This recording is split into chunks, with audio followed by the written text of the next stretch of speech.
गरीबों को खासतौर से ख्याल रखते हुए उनके बच्चे भी खिलौनों से खेल सकें, उन खिलौनों को भी सस्ता किया गया है। दूध और दही से जीएसटी हटना चाहिए। दूध सस्ता हो, गेहूं का आटा सस्ता हो, चावल सस्ता हो, खाने की चीज़ों के आसमान छू रही हैं कीमतें, और खिलौनों पर पैसे कम किए जा रहे हैं। आदमी खा के खिलौने खाएगा कि खाने की जगह? देखिए, बजट आम जनता का बजट है।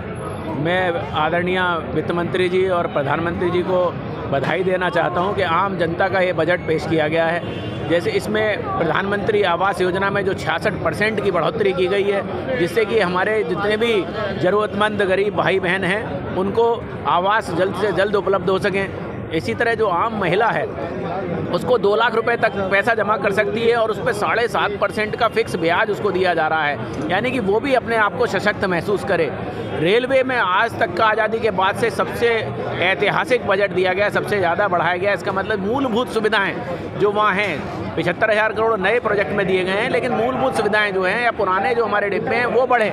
इसी तरह गरीबों को खासतौर से ख्याल रखते हुए उनके बच्चे भी खिलौनों से खेल सकें, उन खिलौनों को भी सस्ता किया गया है। उनके बच्चे भी साइकिल खरीद सकें, इसलिए साइकिल सस्ती की गई है। तो ऐसे बहुत सारे कार्य जो गरीबों और ज़रूरतमंद को देखते हुए किए गए। ऐसा ऐतिहासिक बजट कभी नहीं आया। इस बार का बजट आम जनता का बजट है। मुझे लगता है कि इससे बड़ी आज दिवाली इससे बड़ी हो नहीं सकती। साल का गिफ्ट है अपने देश के लिए। भाई बड़े बुजुर्गों का क्या काम होता है? बच्चों के लिए, परिवार के लिए उपहार देना, उनको आशीर्वाद देना। और इस बजट में देश के किसानों के लिए, महिलाओं के लिए, बुजुर्गों के लिए, बच्चों के लिए, सबके लिए, स्पेशली कोविड से प्रभावित जितने उद्योग धंधे थे उनके लिए राहतें दी गई हैं, चीज़ें सस्ती की गई हैं, खिलौने हैं, ट्रेन्स हैं, ये सारी चीज़ें।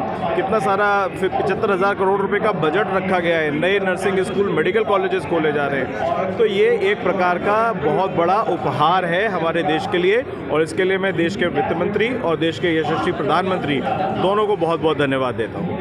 बघेल साहब, नाम क्या आपका? डॉक्टर फजारुद्दीन, एडवोकेट कहते हैं मुझे। जैसा कि बघेल साहब, इस बार बजट जो पास हुआ है उसमें 5 लाख का जो पहले टैक्स दिया जाता था, अब उसके 7 लाख की आमदनी पर कोई टैक्स नहीं देना होगा। क्या कहना चाहेंगे इस पे आप? आज की महंगाई में टैक्स का स्लैब जो है वो कम से कम 10 लाख होना चाहिए। दूसरी चीज़ ये कि जो कुछ ये बजट है ये सब झूठ का पुलंदा है, छलावा है।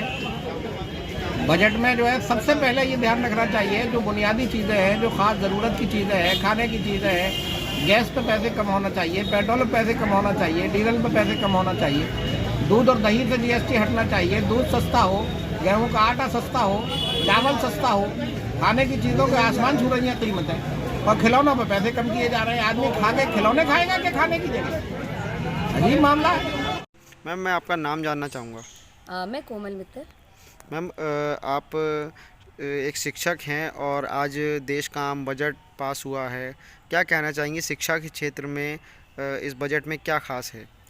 जैसा कि हम सभी जानते हैं, ये जो आम बजट है वो देश के अमृत काल को संबोधित करते हुए, यानी कि वो अगले 25 वर्ष जब हम अपनी आज़ादी की प्राप्ति के 100 वर्षों को पूरा करेंगे, तो शिक्षा के क्षेत्र के साथ ही साथ देश के युवाओं का विशेष ध्यान रखा गया है।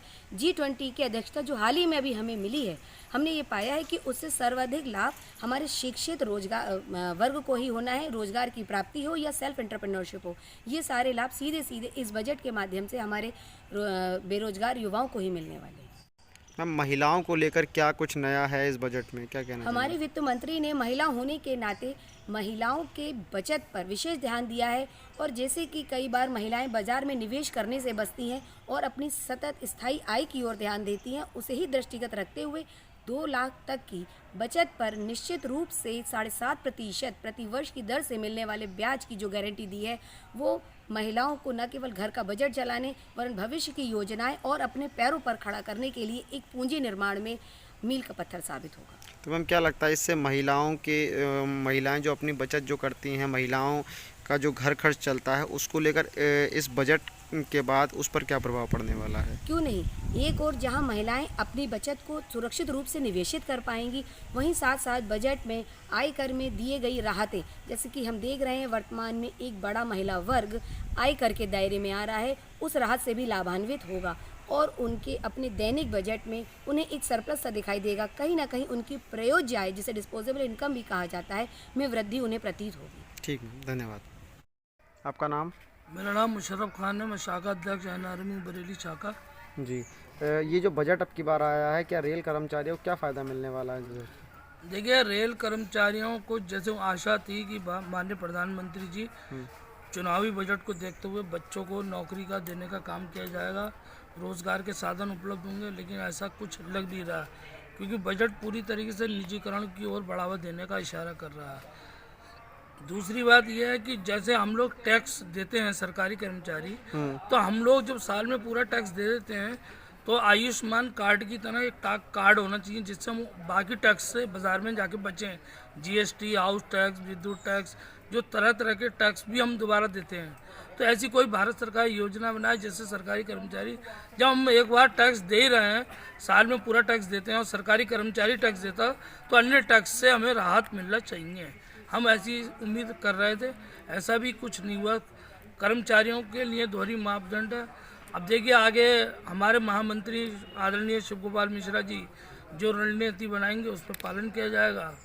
और हम जो पुरानी पेंशन स्कीम को बहाल चाह रहे थे वो भी बहाल नहीं हुई,